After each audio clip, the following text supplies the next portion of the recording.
call this meeting to order. I believe that everybody that is expected is in attendance. So I need a motion to approve the agenda for our meeting today. Motion. Second. Mr. Page makes the motion. Ms. Jones seconds the motion. Mr. Blackwell is gracing us with his minute-taking skills today. We're most appreciative. So we will try to speak slowly and clearly. Please. Since this is not his regular day job. And at this point, I need a motion to approve the minutes. The minutes were distributed in advance. I think they're also in your folders. Take a few minutes and everybody can look through those. I'll make a motion to approve the minutes. You have a second? Second. All right, any discussion or corrections?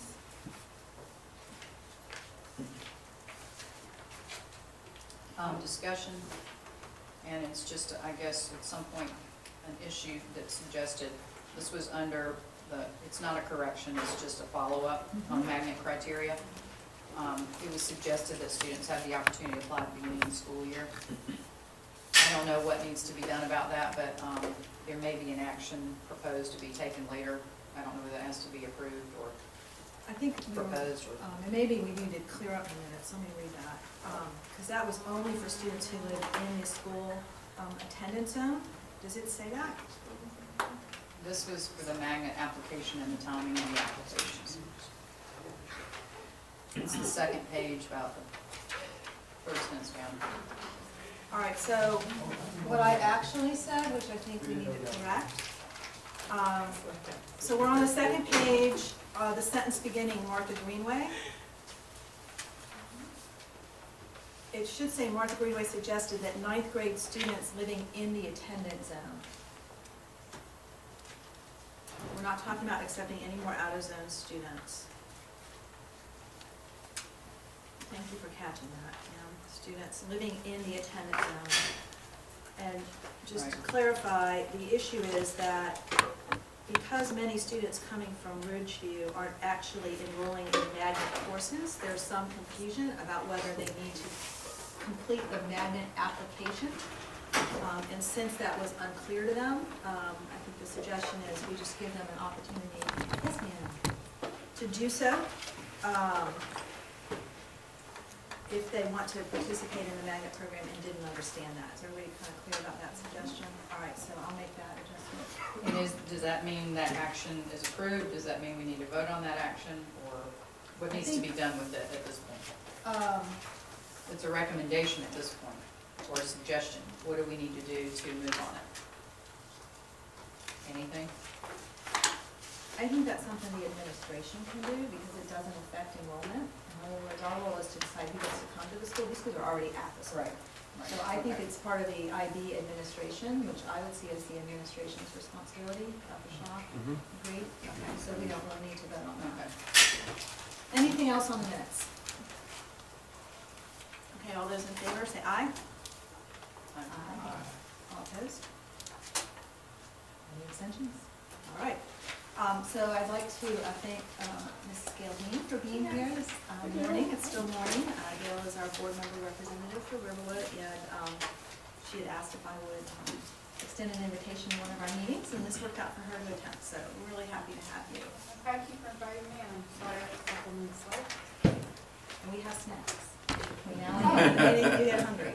All right, so our next agenda item is a report from our new principal, who we are thrilled to have among us, Dr. Robert Shaw. So with that, I will turn it over to him. Sure, thank you, ma'am. First of all, I want to certainly give some thank yous. The administrative team, Mr. Blackwell, have been tremendous, and it's been a great transition to come in here. It's officially just wrapped up my 3rd week on the job, and all I've really done, I'll talk more about that in just a second here, is really just talk to people, get to know folks, and I've had an opportunity to speak to a lot of teachers, a lot of kids, a lot of parents. So it's been very, very exciting for me. I also want to thank Ms. Greenway for getting me up to speed on a lot of different things. Still have a lot to learn, but I really appreciate everybody's willingness to come and help out and answer my questions, no matter how crazy they may seem and how elementary they may seem. And it's really been a fun process. From the minute I've stepped in this building, there really is generally a warm feeling here, and people want this school to excel, and they want it to succeed. So I'm privileged to be a part of that. Let me talk a little bit about some administrative personnel changes that have gone on. First of all, as many of you know, Ms. Spalla, assistant principal, has resigned her position and left Riverwood. I was very fortunate to hire somebody in her place, Mr. Charles Amica. He wanted to be here today, but he's at HR doing some in-processing things. But Mr. Amica, I've known him for many, many years, and I was hesitant, and I'll say this publicly, to bring in people I know, because you run that danger of, you know, oh my gosh, is he going to bring in all his buddies? And sometimes you could even devalue the people that are here. But Mr. Amica really brings a lot of strengths to the table. He is a Fulton County resident. He has a son that goes to Tri-Cities, but even more important, he is excellent, and I've learned a lot from him when it comes to discipline, building relationships with kids, disciplining in a way where kids still feel valued, and you have to keep order, obviously, in your building. But, and I think the admin team has enjoyed getting to know him, and he's very knowledgeable, many years of experience in almost every administrative role, so he's been a good addition to the team. Found out last week that another one of our APs, Carrie Schrock, has been appointed as the principal of the International Academy in Smyrna. So just in 3 short weeks, I've already kind of realized what an asset she is, her knowledge, her experience, her willingness to go above and beyond to serve the kids here. So she's a loss for us, but it'll be a tremendous benefit for that school. They're going to really benefit from her leadership. As you guys know, the district does have a procedure in place for finding a replacement. We're working on setting up interviews. There is a pool of AP candidates that we're looking at some resumes, and the first week of July, we're going to go ahead and hopefully schedule some of those interviews. There will be a parent component, as you know how the process works. Department heads possibly if they're in town. I know that's July 4th week, but we got to get this done.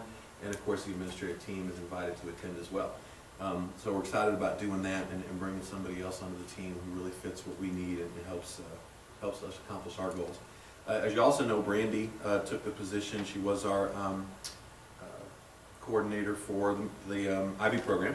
She took an AP position at Ridgeview, so she's actually here today visiting. Very excited for that opportunity. I've had a chance to talk to her a little bit. She's tremendous. Again, somebody has a real heart for kids and heart for this school. But what we ended up doing at the suggestion of many people, and I think it's going to work out pretty well, is we've taken the IB position and kind of split it. So you'll have 2 people who will be as a half-day AA and a half-day teacher, basically.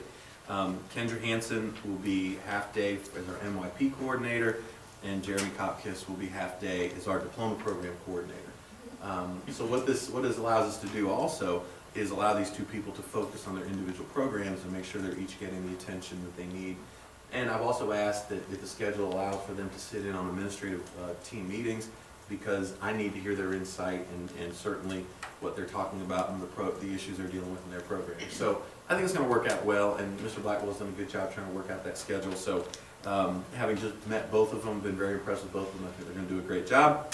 Last thing really on the administrative side is Coach Santoro, who was actually approved for a transfer. He's decided to stay, and he's going to continue in his role as AA and athletic director. I think he's on vacation this week, but he's been up here quite a bit. He's talked to me on the phone. I picked his brain. We have some head coaching needs. We think we're close to getting filled, particularly girls basketball and wrestling, which are huge. And honestly, you know, this is a priority to get those positions filled, and he's working really hard on that. So that's where we are administratively. Like I said, I'm very impressed with the folks that are here, very impressed working with Mr. Blackwell and Jillian and others. They're just top-notch folks, so they've been great. One of the things I wanted to share with you very quickly is what my entry plan is and what I've been doing for 3 weeks. Sometimes you think, man, there's no kids here, so what the heck is the principal doing? All I have really been doing is meeting with folks and asking questions and getting answers and listening to them. And the conversation usually starts with, I have 3 questions that I ask, is what do you like about Riverwood? What would you change? And what advice do you have for me? And people have really given a lot of valuable information and insight. And as you know, when you collect data, which is really what I'm doing, what you look for is common themes, common trends. What do people consistently say? Had a chance to meet with the SGA kids and leadership. It's been a lot of fun. My plan is to take this information, kind of again collate it, look for certain specific themes and ideas, share that with the faculty, share it with the administrative team and the leadership, and certainly share it with the governance council. And hopefully this will guide me and the rest of us as we kind of set our focus for the next few years about what it is we're trying to accomplish and what it is that our kids need. And then the other thing that I've sent out many times, and certainly everybody in this room is encouraged to take advantage of it, is just set some time to sit with me as your schedule allows. I'm not taking any vacation this summer, so I'll be up here. So if you want to take some time and sit with me and just talk about the school and what your concerns are, and I'd be happy to do that. And I really think that it benefits me to hear from as many people as I can. So if you'd like to, just shoot me an email. I try to keep my own schedule, and that fell apart, so now Susan's doing it. So I will be happy to have Ms. Murphy put you on the calendar, and I'd love the chance to sit down and talk with anybody who's interested. So please let that be known. A couple other things very quickly. The website is a bit of a mess right now because the district is switching us to a different server or SharePoint or something. So we're not allowed to make any updates, so we try to get as much information out as we can. For example, the information about our admin changes, I've sent that out. Hopefully it got out. We sent it to the RAA people and the PTSA people and the foundation people, so hopefully that got out. We're going to make every effort, and one of my core values is transparency, getting information out to people. It's easier when the website is working, it's a little more difficult when it's not, but we're going to continue to do that. And really something else I want you all to know about me, and I've shared this with the administrative team. All of us in leadership, and everybody in this room is on leadership, we're here to serve. I think sometimes people get caught up in their titles and what's good for my kid, and hey, I really would like this for me. But at the end of the day, we're all here, and we all take our value, I hope, from what we can do to lift other people up. And that's what I've shared with the administrative team. That's my vision, is that we're a community that sees our success not in what happens to us, but in what our effort leads to success for other people. So that's something that is at the core of what I believe. And I think in meeting folks around here, that seems to be a common trend, that this should be a community where we're all here to lift up and support and help other people reach their goals, especially our students. So I'm excited about it. I did want to talk about the budget. Is this one of the things that coming in this late, and Mr. Greenwell and Mr. Blackwell and I have had a few short conversations, but there's not going to be any real changes. The district has already closed the budget, so we're going to continue to roll with it as it was for last year. We're talking about expenditures that are given to the departments, etc. The idea being that it's really too late from a fiscal standpoint, but even more importantly, I don't know enough about the school, about the priorities, about the needs to come in and be kind of ignorant to say, hey, we're going to switch all this around. So we're going to let it roll for one more year as it is. Certainly I'll communicate any issues that come up, and then hopefully next year we can revisit it from the beginning and decide what our allocations are going to be for the coming year. So hopefully I'm under my 15 minutes. That's my report. So thank you guys again. I appreciate it. I do have a question, please. You went through the ones that are legal in here, but you did not mention the band person. Oh, I just did administrators. I didn't do teachers because there's a lot, but I will tell you that we recently hired a band director, and Mr. Blackwell, why did his name just escape? Mr. Rodriguez? Carlos Rodriguez. Carlos Rodriguez. He is brand new to us from Columbus? From UGA. Like I said, UGA. And he's a bundle of energy. And I've had a chance to meet with him because I have very high expectations for all of our programs, especially our band program. He has a lot of great ideas, a lot of energy, a lot of enthusiasm. He's already, I think, met with he's met with the administration, he's met with other band directors to our feeder schools, he's met with other high school band directors, just coming up with, kind of like what I'm doing. What is the current state of the program, and what do we need to do to get it to the next level? And we've talked a lot about that. How many new teachers do we have coming in this year without going through specifics of Sure. who's what? I don't want to take you through that. Yes, you ma'am, know? well, I couldn't do it anyway. The number changes. Mr. Blackwell, you want to help? It's fluctuating because we just found out, for example, we have a teacher that's interviewing for an AP position in another school. So what would you say is an accurate number? We are somewhere in the neighborhood of about 30 or 35 new staff members, not just teachers. So administrators among them. Okay. Out of how But many? you know, you don't have a good number of that. How many of those are teachers? I don't know exactly how many, Deborah, How I'm many? sorry. That's okay. How many are we losing this year? Teachers? Yeah. I don't know the exact number, but it sort of depends by department, a few from each. You know, and a lot of our folks are like those that Dr. Shaw just rattled off. You know, we're losing all of those administrative folks to promotions. Oh, well, that's good. And, you know, some of the other teachers are just going to other areas, but I don't know exactly how many by department. I tell you that the purpose of my thought process is that one of the things about this school is it's almost like a brand. it's been here for a while. It's had such great teachers for a long time. And I don't think any of us, would love to see that brand deteriorate. And I just wonder if the people that we're losing, are they new staff, old staff? And I'm sure you'll have a different meeting at another time and explain to us the various different teachers and stuff that are leaving, but I just want, I get a little concerned when we Sure. lose too many teachers at one time, Mhm. because you lose a lot of the continuity. And, Well, and if I could just, I'm sorry, I can't tell you, having been only here 3 weeks, I can't tell you who they are, where they're going, and what Yeah. departments they are. I can how tell you long that, they've been here. yes, ma'am. Yeah. I can tell you what concerns me more so than just who's leaving is I want to know why. And so a lot of my conversations with people have been, why? You know, like Mr. Blackwell said, a lot of these are promotions, some of them are just lateral moves. So these are some questions that I need to ask and find the answers to, and if there is a concern, how do we fix it? Do you want anything to add? You're the expert. Well, I mean, if you kind of just want a rattled off, Deborah, if it'll help you kind of think. Some of them are new teachers, ones who were just with us for a year. Some of them are teachers who have been here for, quite some time. We have, significant needs in math and science. Those are large areas where we're hiring, and they're sometimes difficult to find teachers, but we found some great ones thus far. Not as many changes in English and social studies. We've lost some folks to retirement. Like, we're looking for a culinary arts instructor because Ms. Anderson retired. Right. But I would suggest that a big kernel of them are from our math and science areas. Although we're really looking at it, and you have to find the silver lining in anything.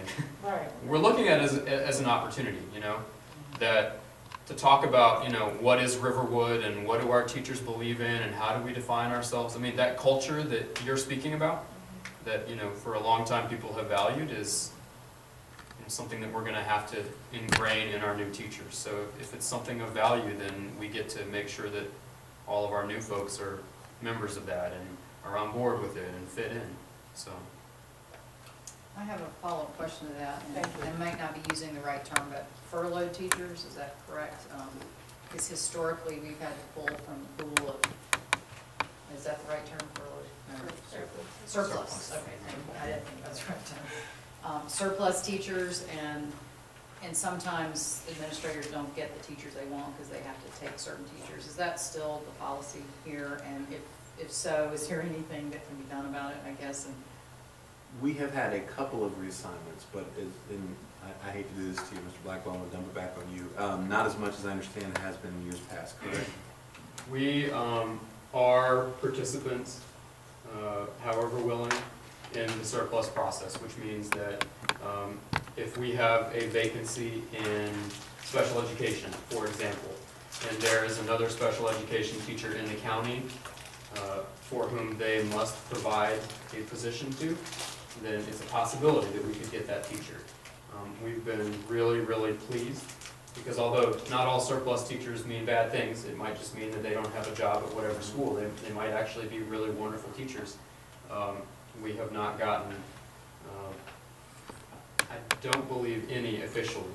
We did get one, but then he chose to resign, and a second one, I believe she also chose to resign. So I believe at current, we don't have any, but it doesn't mean that we wouldn't get any. How many total positions do we have? Can you just roughly, how many? Teachers?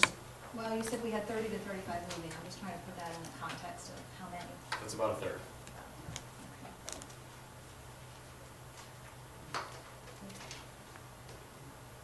Well, I would just like to comment that I'm really pleased to hear that you've been creative about splitting some positions between teaching and administrative. I think, unfortunately, sometimes when we make decisions to move people into administrative roles, we take some of our best people out of the classroom. So the fact that Dr. Kopkis and Ms. Hanson are sitting in the classroom, at least part-time, I think is a really positive thing for the school. So just wanted to mention that. All right, so we do have a guest with us this morning. Ingrid Hoff has joined us. Ingrid is the executive director of all things to do with student placement and enrollment. Can't remember the exact words right now. Several of us had some requests to get a better understanding of our long-term enrollment projections, since they do affect a number of things, including the out-of-zone students that we can accept, but also the timeline for our capacity improvements. So I really want to thank Ingrid for being with us today. We do have copies of her presentation. I'll just pass those around. And I will turn it over to you. Good morning, everyone. I will start by first apologizing. Thank you first for having me be here with you this morning. I am going to apologize because I'm not going to try to talk as much as I normally would. I had oral surgery last week, and my jaw is kind of bothering me a little bit, but I'm going to do the best I can to make it through today's presentation. As Ms. Greenway mentioned, I'm here to share some information about the enrollment projections, particularly to Riverwood. Every March, we make a presentation to the board that covers the entire district and go through some type of trend analysis and development of the forecast. So I wanted to set the foundation by going through that piece first. And for anyone who's already seen it, I'll apologize that you now have to sit through it again. But for the projections, we use a tool called SchoolSite. It's being used in over 170 school districts throughout the United States. This is our 13th year using the projection model. It's a cohort-based model. And what that basically means is to project the number of 8th graders, we begin with our current 7th grade population. So we matriculate students up, so that becomes the basis of our enrollment projections. We also look at other things such as residential development, in and out migration. We look at birth factors for kindergarten population. Anything that could impact existing population and cause it to either grow or decline.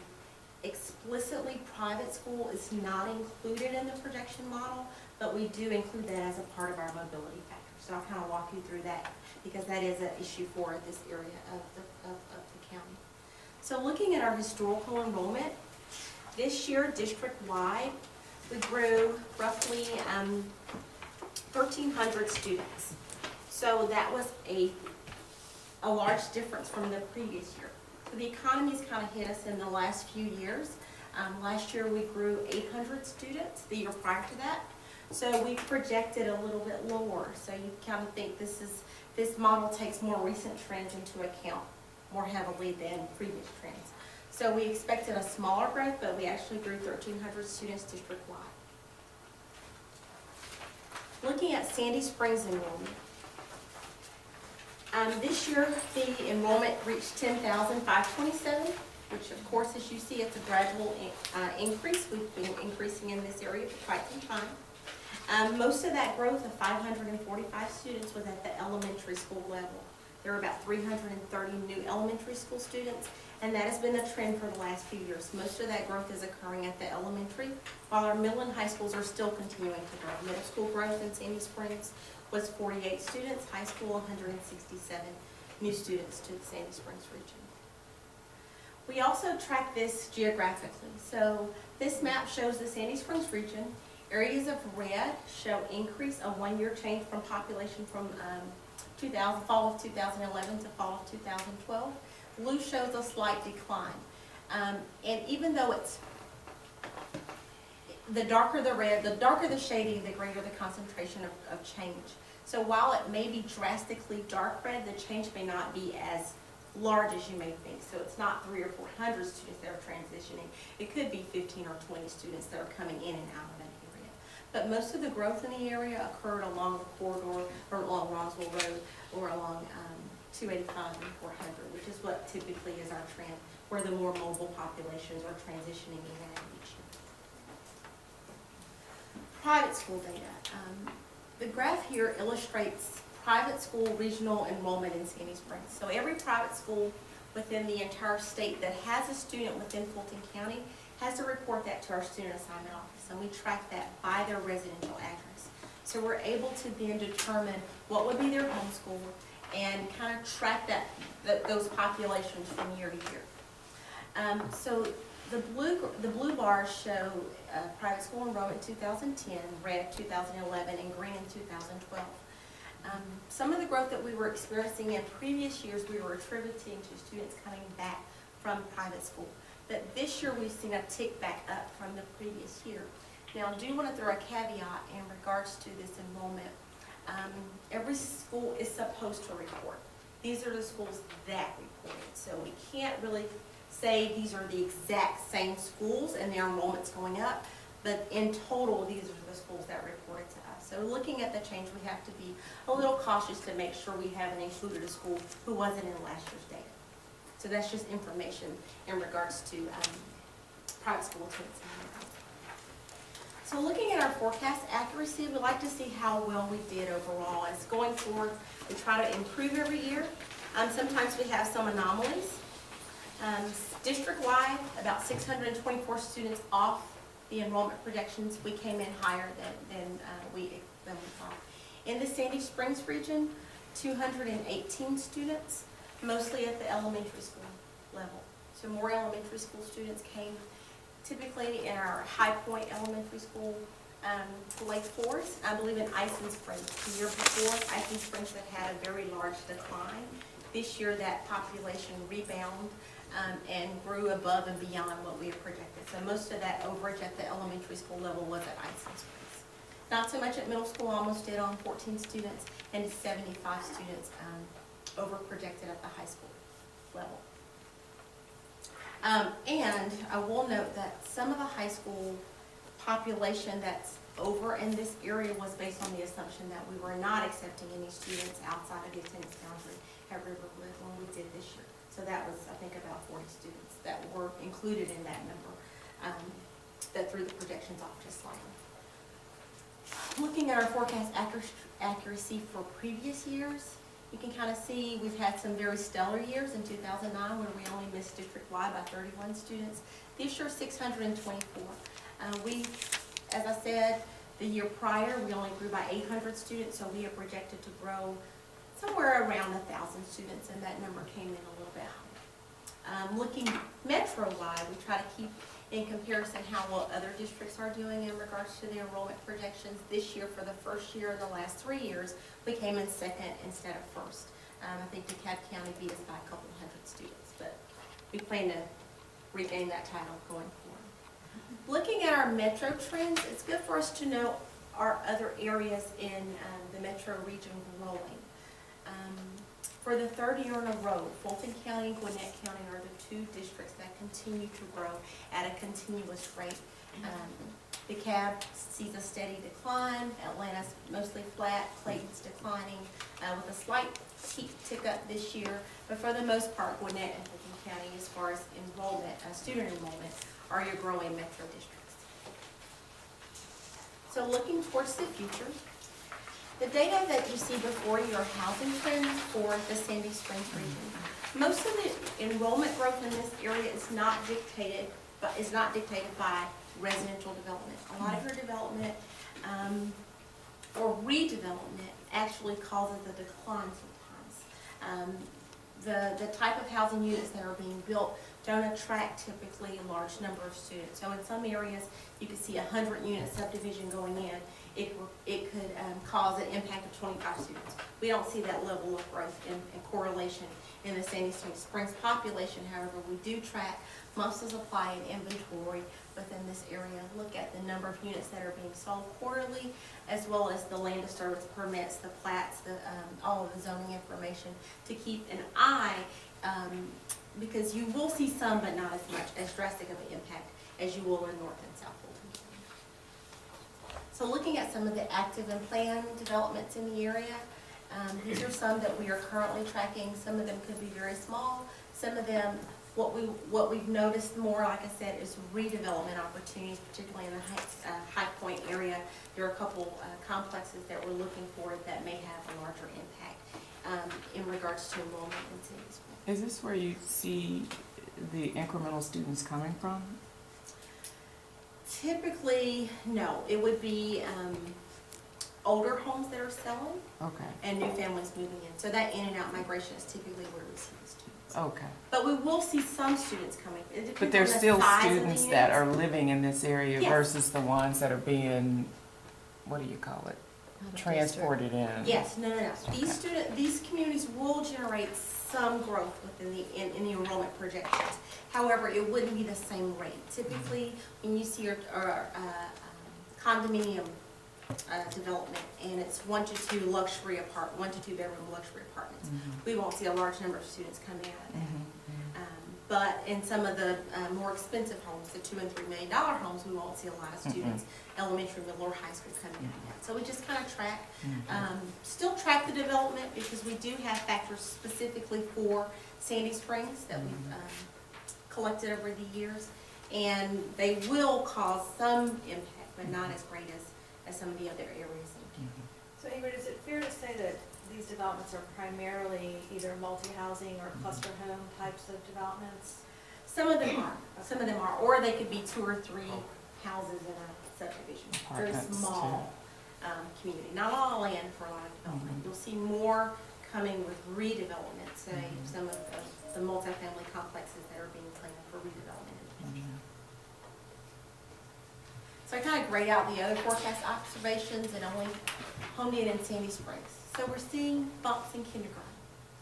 I'm sure that's not a surprise for you all who live in some more established communities. You see new families moving in, they have the smaller children that are moving in. And we've seen that trend for the last few years, kindergarten population continuing to grow. And then we've made some adjustments in regards to the high school for the exclusion of non-resident populations here. So that's going to be something that's different. So looking at our 5-year projections from 2013 out to 2017, we are anticipating growth in the Sandy Springs region next year, about 290 students, projected out for the 5-year of about 1,500 students. So I'm going to walk you specifically through Riverwood. So our projection model, as I said, is based on previous trends. So we look at in and out migration and existing students. That's the biggest contributors for high school projection. So initially, and this is actually out to 19, FY19, 2018 projection. The enrollment projections for Riverwood were going out to about 2,400 students. This included all the patterns and trends that were in place prior to any changes. So this would include accepting out-of-zone students. And I will say, from your 8th grade population, as you matriculate forward, there's a big jump. Some years it's as much as it almost doubles. It's like a 1.79, about 79% additional students can go from 8th grade to 9th grade here at Riverwood. So these were your initial numbers before we made any adjustments. So the way we adjusted, because of our GIS model, we have the ability to isolate your population based on just the students who live in this district, who are attending Riverwood. So we call that our live there, attend there population. These are resident students. So we went back all the way to 2008 and by grade looked at the number of students in every grade level and developed a cohort or a mobility factor based on just neighborhood students. So I'll just show you. In 2008 to 2009, so you look at your 8th graders coming here to 9th grade, and then you generate a 9th grade cohort factor, and you go from 9th grade to 10th grade and generate then a 10th grade cohort factor, and downward all the way down to 12th grade.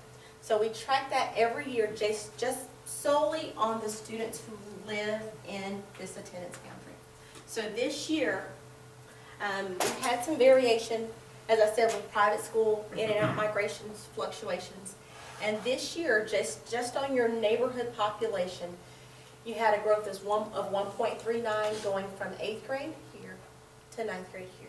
So these are the factors that we consider going forward as the Governance Council has assumed that no additional students would come in.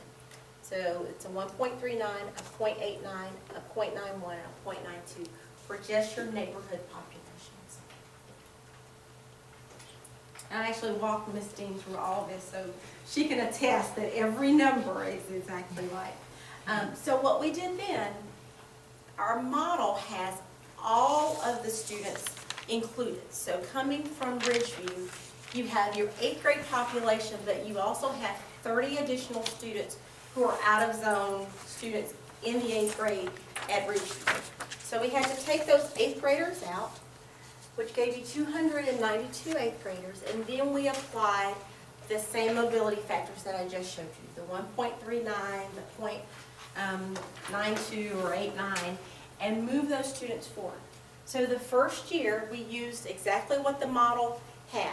So keep in mind, the model has any implications for residential development. If there's anything in there that's going to cause additional students, we wanted to keep that consideration in there and not use just the raw data. So we used the projection model tools and only adjusted the 9th grade class. So the 10th grade class is exactly the same, the 11th grade and the 12th grade are the same, but we adjusted your 9th grade from 515, which included those non-resident students coming in, and the higher mobility factor to only your resident students coming from 8th grade using the 1.39 resident mobility factor, which gave you a total of 406 anticipated 9th graders for a projection of 1673. Now, I believe as a governance council, you all approved a certain number of students that would be approved above and beyond those who live within your community that as incoming 8th graders, incoming 9th graders. Those are not included in this number, but I believe it was 30, which would take your projection right over the 1,700 mark.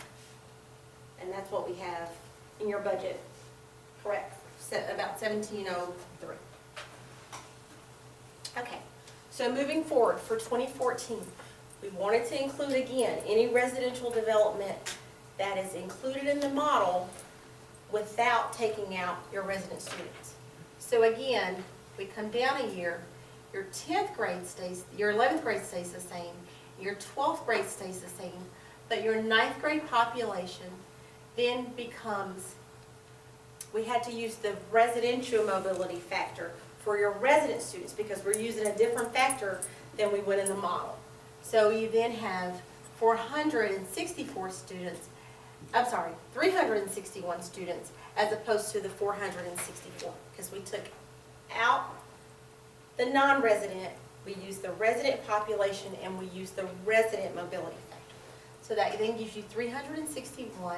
And again, we did the 8th graders again, and they're about the same for the first couple years, 332 and 331. So the number was very similar, 404 to 406. So that's your population prediction for 2014. Now, in talking with the administration, it was assumed that the 30 was a one-year decision. We know that any student who would apply for admittance through the operational planning department, student assignment department, because you're overcrowded, would typically be denied. So we did not add any students above the 30 except for we wanted to put something in there for employee hardships. We have to approve by state law employee hardships. So we added an additional 15 in that number. So that's all we've considered for the 2014 and any year prior is the additional 15 students in regards to hardships for employees. 15 per year. 15 per year, yes. So moving forward, we added 15 to that number. 230. No. Run that by me one more time. So for 2013, the governance council approved 30. Right. So those 30 are here and they're 9th graders. They stay. Correct. Moving forward for 9th grade population, we've only assumed 15. And those 15 would come through student assignment as employees. I see. Is what we've assumed. So what is the 2014 number? I'm sorry, I can't read it up there. And actually, let me, Can't read it. I'm gonna switch. I'm gonna switch your applications I'm and ashamed to come say. out of PowerPoint and actually pull up the actual projection. I don't think I can make it work.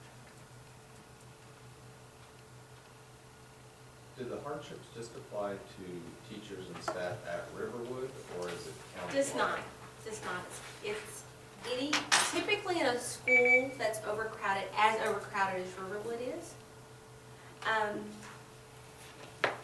we would only consider the feeder schools, the direct feeder schools. So if an employee at Lake Forest, they had a high school student, we wouldn't have another high school to send them to outside of Centennial, because we can't place students in North Forest. So we would offer them if we have space. Their charter, Their charter doesn't allow, just as Riverwood's charter would not allow us to approve students through student assignment, North Springs does not as well. So the next closest school where we could place a high school student would be Centennial. Ingrid, can I just make sure I have this correct? So for 2014, I understand that for 2013, we have the 30 magnet students. For 2014, the population you're considering is what you're calling the live there, work there population? So there's in their population Live there, for, attend there, and 15 students for we've employee added 15 hardships. students for hardship. Now, what are vets? Magnet, and that would be something that's totally out of our control, we don't approve magnets. Sure. So it's only employee hardships is what we kind of considered as a good number for employees. Mhm. who would So be just covered. to clarify this for the record, because there's been confusion about this back and forth, but once those 30 are here, then they stay in the forecasted population. Yes. So they are Riverwood students until they graduate. Yes, Which is- and the way it works, and the reason I pulled this up, is because the 1703 is your number for next year. And I'm sorry if you guys can't read it. I'll make this a different color. Not so dark. I'll follow up with an email and ask you to send us this electronically, just that way people could also just print out this one page. Will you put that in the minutes, like you said, I remember? So Ingrid, each So year there, Yes. each year you have to add back in The third, the third. yes. So the first year, we've So added the back third is in the not third. shown on the chart It's, anywhere. it's not showing, but you can see it up in the calculation. See, it says D12 plus 30. I've totaled these populations and added back your 30. So moving over, Or the 30 in the outgoing numbers too? yes. Okay. So I added 30 plus an additional 15, so it's now 45.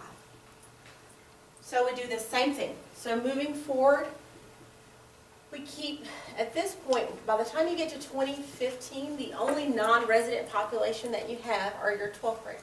So we keep your 12th graders, we go through the same process using your resident mobility factor and applying that to your 11th and 12th graders. Your 9th graders then go back to your 8th grade population and then use that 8th grade, the 9th grade factor, and it comes up with 453 for a total of 1543. Move over one more, and we're now at 60. So 15, 15, and then the 30. That gives you the 60. Now what you hit in 2016 is all of those elementary schools in the area and the middle schools who have continuously grown, that population's now going to hit your 9th grade class. So they've matriculated now, where your typical 9th grade class is about 400, it moves up to 620. Those schools have drastically grown, and you've not seen that resident population until you get to 2016. And that's where the bubble kind of expands, and your initial projections were at 2104.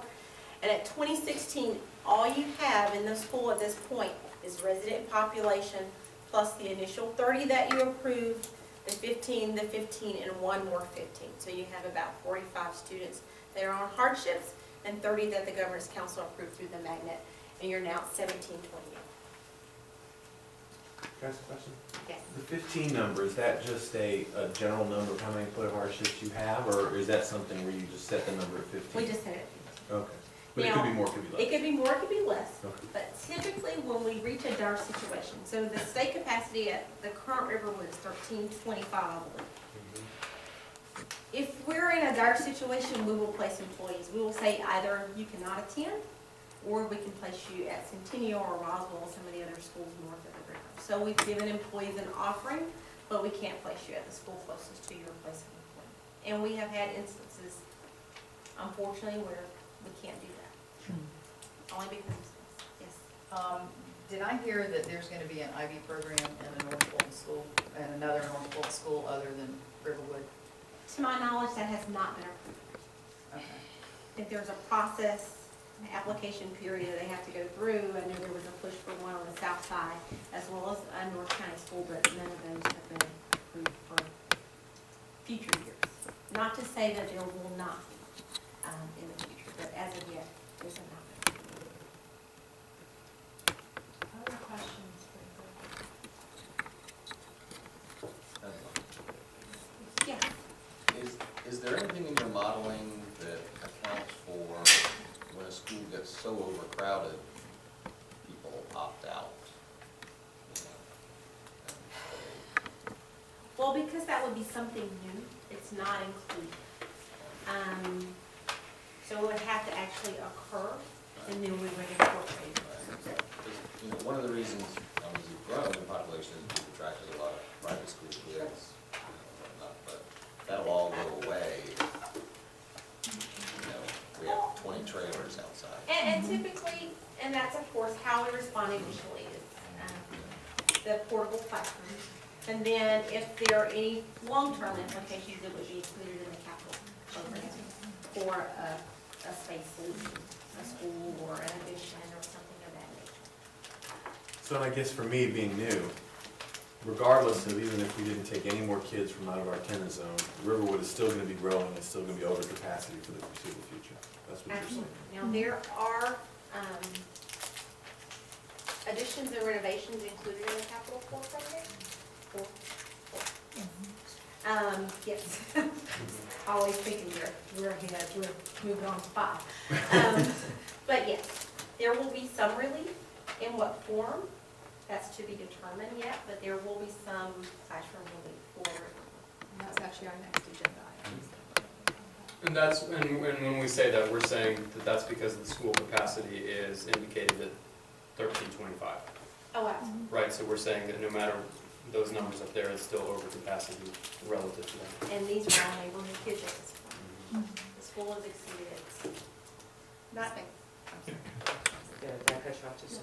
I'm sorry. Not that it matters, it's just a curiosity question.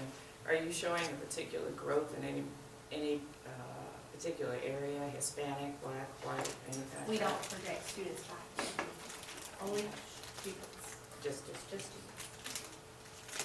So my question is, I want to make sure I understand this. The multiplier effect that you used from the 8th to the 9th grader, what did you call that? That's the cohort factor or mobility factor? Mobility factor.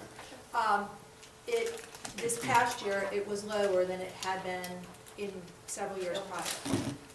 So, did you use that most recent figure, or did you calculate some sort of average? We use the most recent, Okay, the so, 1.39, I can go back to that. no, that's okay. So if that proves to be an anomaly, then these numbers will be adjusted next year. Yes, All and the way up. we do adjust every year, so we'll go back and look at your resident population.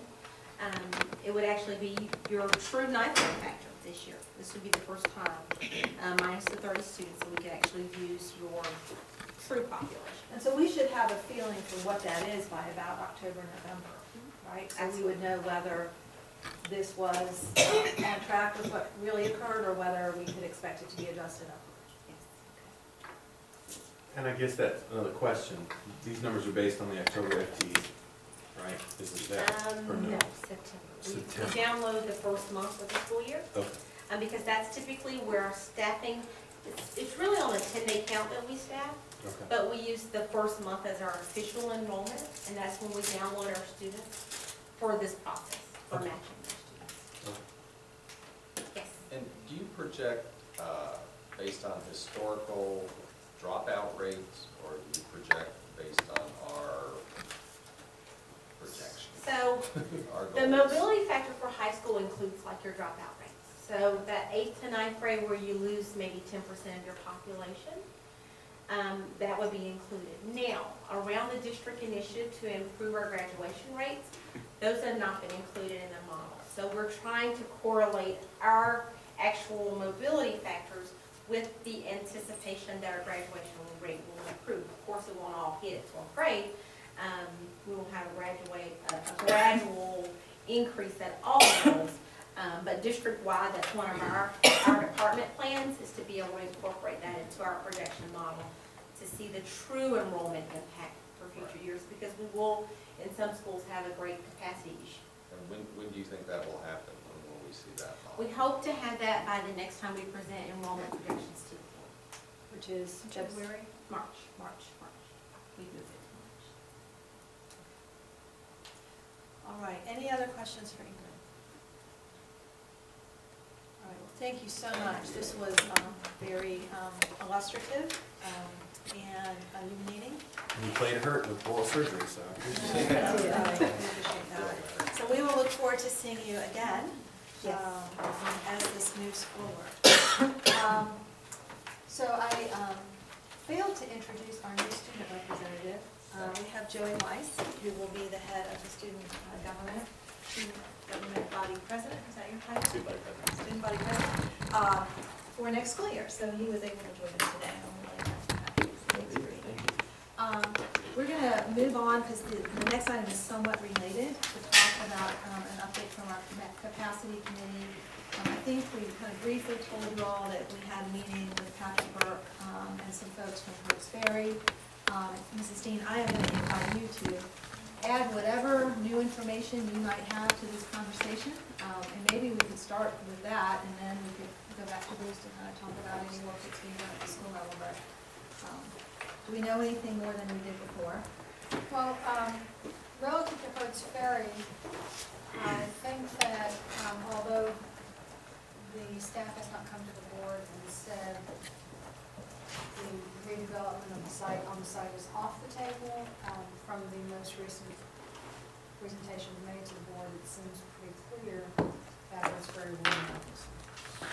Although that formal, recommendation has not come to the board.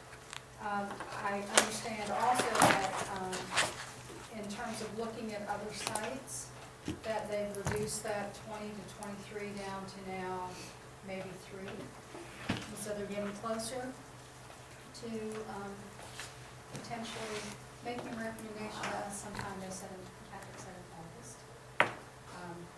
So they didn't want to bring something in July and they called them. So they want to make sure it's public forum, everybody's there to comment and whatever. So that's what we're hoping to see. I've got my fingers crossed. I know that the community is very looking forward to the decision, as is the board. So that's relative to that. When that is really settled, then the goal is to go ahead and, I'm sure Bruce is aware, to get really started on, design, concepts for it. And if we have the flexibility of having that land added to our 34 or so acres that we have to work with, it gives us a lot more opportunities with budget-wise and design-wise. And one thing that I don't know that we will go there, but if you watch any of the streaming of the meetings that we've had, I've been pushing to say that we don't need a prototypical school on the Hertz Ferry site. I mean, you just can't plop a Johns Creek here or Cambridge. It just, the site constraints are so different, and if you're really trying to preserve the good parts of Riverwood and replace the parts that are functional and obsolete, the process is good. So, it's my hope that we will look at a non-prototypical school and possibly different architects. Do a more of a, open it up to a larger pool than the architects, so that we could actually do something very site-specific and relative to what Riverwood is academically.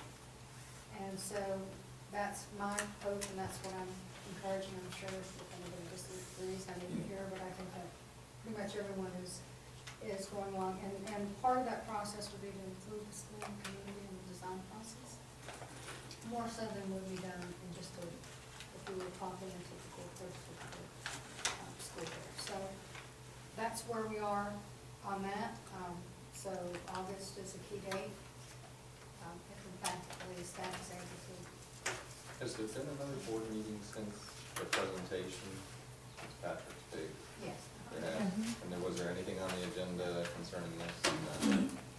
So they're still out huddling and doing what they do. And I think what they're doing is they're down to due diligence on the various sites. So, Which you know, is that includes generating, surveying. right, generating a lot of rumors as people Oh, are there's seeing lots of surveyors yeah. on different sites. That's right, and I've heard those. You know, I can't confirm or deny any sites, you know, as you know, that's the typical. However, I can say that when you are doing your due diligence on the sites, you will be doing things like surveying and things like that, so. But you kind of try to do that on, you know, multiple sites until you finally come down to what works best, so. So a lot of big decisions, and I, you know, I harken back to the March meeting we had where everyone was, you know, sure that we were zeroing in on one site and kept saying no, no, no, so now people are kind of, when they came out and said, no, that was off the list, you know, so, as you say, hang in there, you know, they're doing what they're paid to do, which is go out and shake the bushes and find what, ultimately, when they make a recommendation to the board, it will be very well thought out and actually due diligence done to make sure that, and one other thing I did want to share that, you know, also through that March meeting that we had, to explain that you don't go to the city until you narrow it down to something that is a realistic number. In other words, you want to take 20 sites to the city, and what do you think, you know, it just doesn't work that way. So as we speak now, they are working with the city and have been, like, you know, a number of times to actually take the ones that are looking like they may be real sites for Hoodspur. And having discussions with the city members, and everybody's agreed to confidentiality, so that's kind of the process, and the process is taking place as it should. We have projected that we'd have a decision by summer, and we're still hoping to walk up.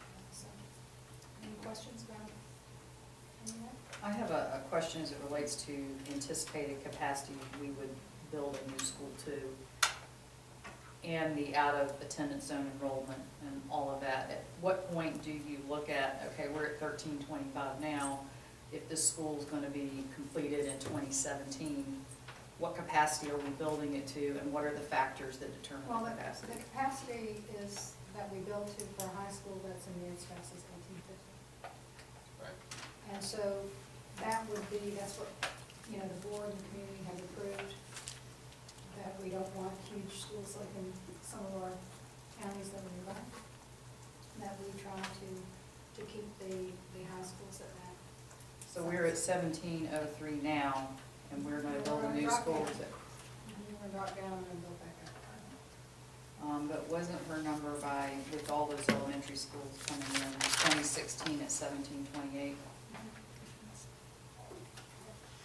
So it really doesn't allow for a lot of out-of-attendance capacity at all. I mean, I can't say that specifically, but you can draw conclusions that looks like what's happening. Ingrid, do you want to comment on that? That is correct, that's your current projection out that far. As Martha said, we'll look at those mobility factors going forward to see if they still hold and adjust going forward. And that's also based on your current attendance now, And our current graduation rate. current graduation. So if the graduation rate improves, that number goes up. If that group coming from 8th grade to 9th grade returns back to more traditional levels, which were higher, that number goes up. And if more people choose to come here from private school again, that number goes up. So that's probably,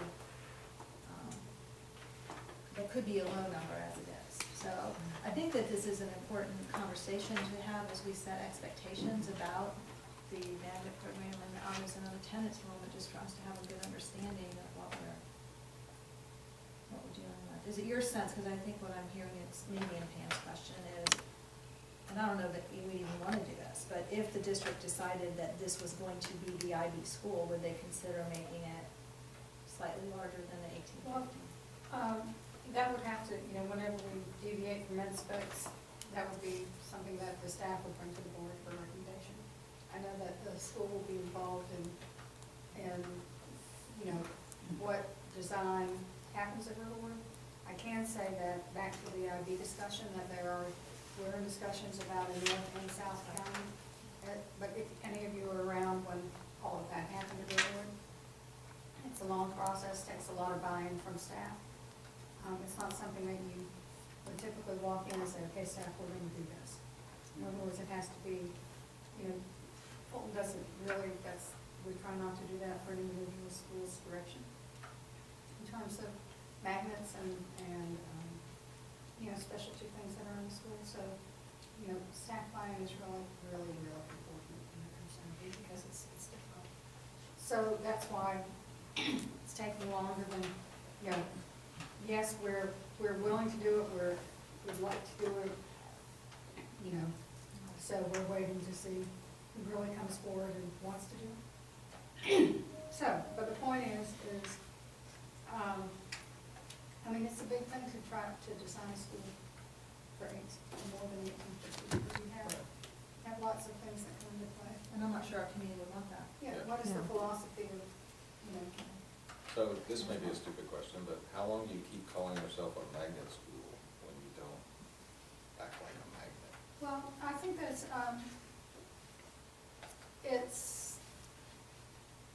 we've had magnet programs in 4 schools in Fulton. And part of those, even whether you're taking in new or not new students, and it generates funds internally for the school. Right, that's what I'm saying, when are we at risk of losing that for? Right now, there's no discussions on the table to change those. And, especially if the cost of the transportation drops, to provide that. In other words, if you're taking less out of district students through magnet or whatever, the chances are of keeping the program academically are greater. Okay. Because we're not spending as much from the Right. transportation budget. Well, and I think that's a really good question, Bruce, and one that, as we get into this next conversation about the strategic plan, I think it's still possible to have a magnet program within the high school that some students, but not all students, might participate in, but figuring out what that is and what that means is something that we would definitely need to work on with the new leadership of Dr. Kafkas and Ms. Hanson. Because it's not been real clear if you're in the magnet program that somehow, unless you're in the IB program, that's clearly distinguished, but being in the magnet program versus not in the magnet program has not really been very Well, distinct. one of the things, as when the students graduate, you have your diploma and the various different seals that are on the diploma. You have magnet seals, IB seals or something. It does add a little something special to the student when they're applying, to schools. And, you may not know it's just magnet mean anything, but in some cases it does. So I would say that, the magnet, we're blessed to have it. And so I'll just. So that's good feedback. Bruce, is there anything you wanted to add about the actual capacity work around the school currently, and then we can see if there's any other questions? Yeah, I don't really have any breaking news. Obviously, we're kind of at the same point that we were. I'm gonna hold. Yeah, anything would be, I don't know how, Dr. Shaw, how much you've been brought up to speed, on the capacity issues and SPLOST and the $30 million we've been allotted and how we came to form this committee. This committee consists of engineers and builders that have a vested interest in Riverwood, that are private citizens. And basically the eye-opening moment was when we were excited about our $30 million, thinking you can solve a lot of problems with $30 million. And then when we really start digging in deep to find there's just things structurally about a building built, by 70s standards that you can't fix with any amount of money. So that's when we kind of started down this path of advocating for a new approach. And we kind of had a breakthrough at the last board meeting where the board adopted the concept of, okay, we got to think outside the box. we've got 40 acres with an elementary school and a high school on it. You need 40 acres just for a high school. A lot of our land is not even usable out of that 40 acres, so. So anyway, we're making progress, but, it's a frustratingly slow process. Yeah, it's also because it involves, a lot of different disciplines, involves legal, involves, ed specs, and involves, everything to do with architecture capacity, and it involves another school. So there's a lot of, a lot of bases that has to be touched before you can move forward, but we're kind of on, as much as we don't think about it, we are on schedule according to what, was approved for SPOS. The big question, elephant in the room, is we have $30 million. And can we do what we need to do for Riverwood with $30 million? Okay, as opposed, but when you break it down and you look at the things that if we could leave a lot of the infrastructure here, a lot of the parking and, a lot of the fields and things of that nature, and work around those, and not have to build that infrastructure before you build a $50 million school. Those savings, we have a gym, we have, stadiums, we don't have to do all that. So with the flexibility of having the additional land at Hertz Ferry, it's looking very, very close that we could replace the core part of the building that needs to be done to get rid of those functionally obsolete areas within the budget. But that remains to be seen because having the design. The first design that came forward, keeping growth on the site, absolutely was not going to work because to do it, you had to build retaining walls and there was a prototypical school going on and it was pretty clear that we were going to spend a lot of money that wasn't money that needed to be spent to conform, to a site that was too small and a prototype that didn't fit on the site. So I think that breakthrough was huge, and I think that everyone is moving forward in the direction of trying to understand that the center of the community in Sandy Springs are the high schools, or to the high schools, and we really need to make those equal to whatever other students in Polk County have. And so that's our goal here, is to do that and try to do it within budget. And it's looking better now than that. And also, to me, one of the biggest challenges that you'll face too is doing all of that without destroying the school. Because it's going to be a construction zone, and that impacts all your extracurricular, it impacts instruction, it impacts school spirit.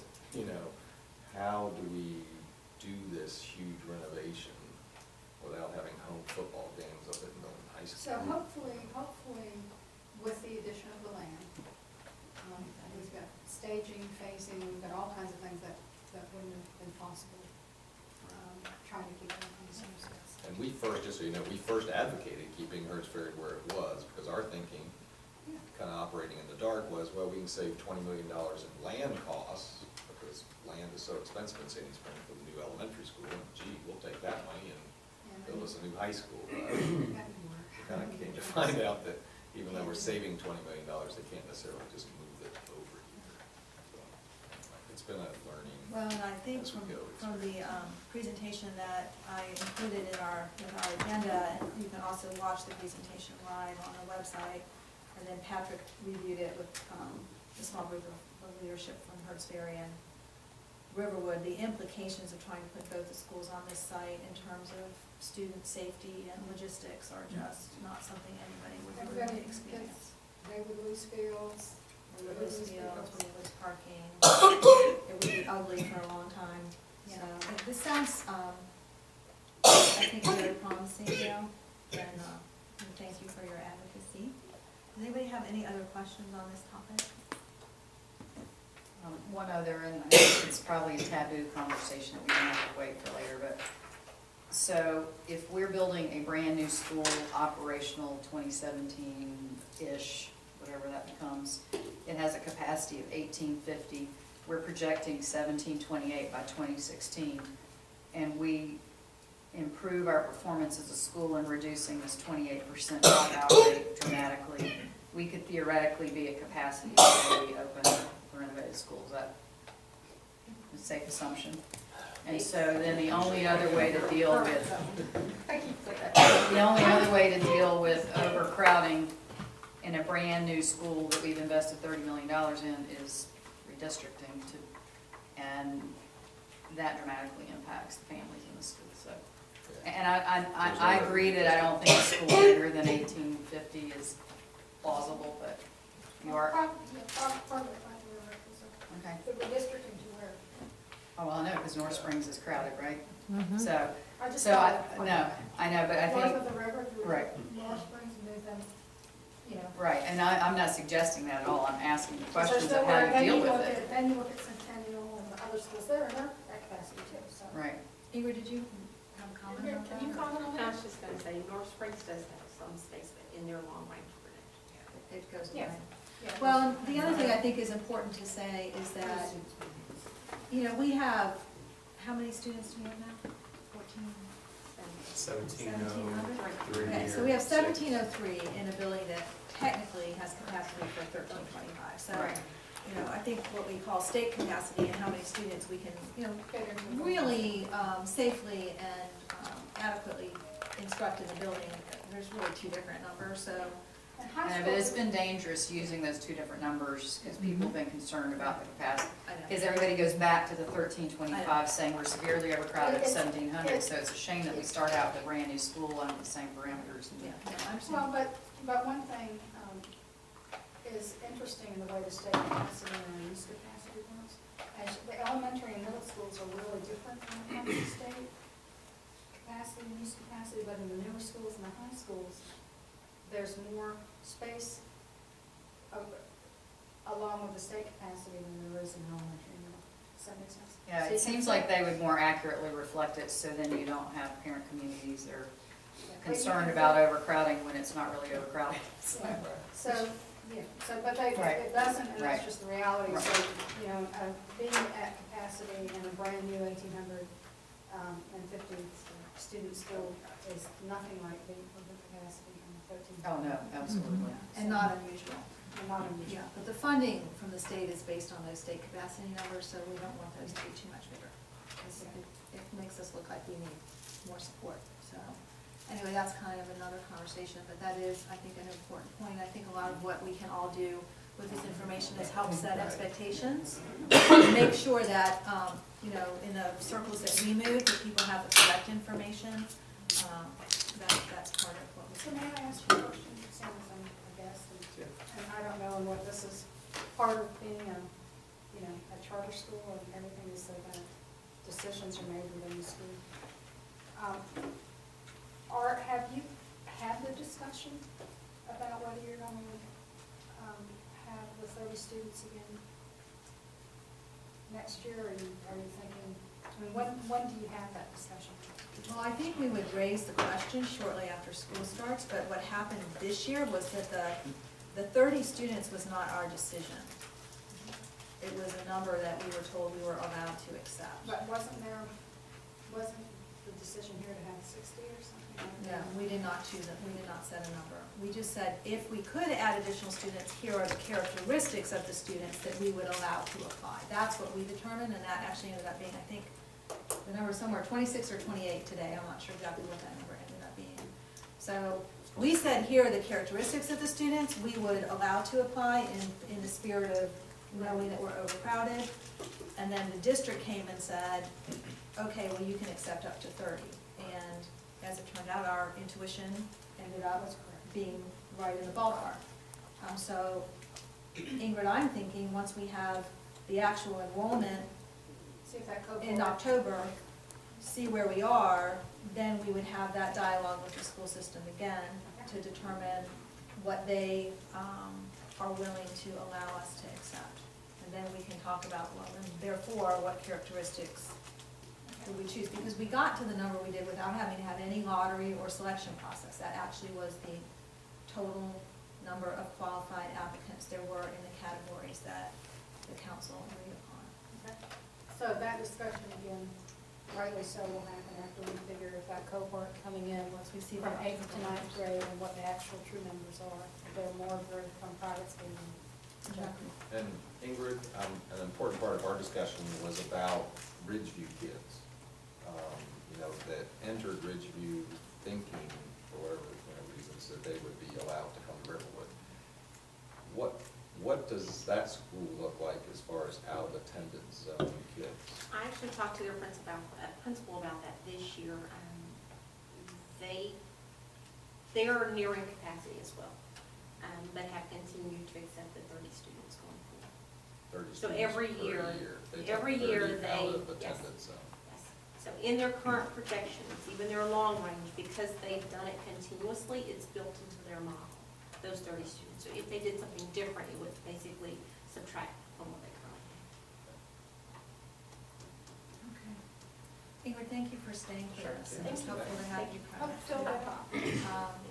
All right, anything else on this topic? If not, I'm going to propose we take about a 5-minute break, let anybody else who would like a snack get one, and get Mr. Blackwell to get set up for our next agenda item.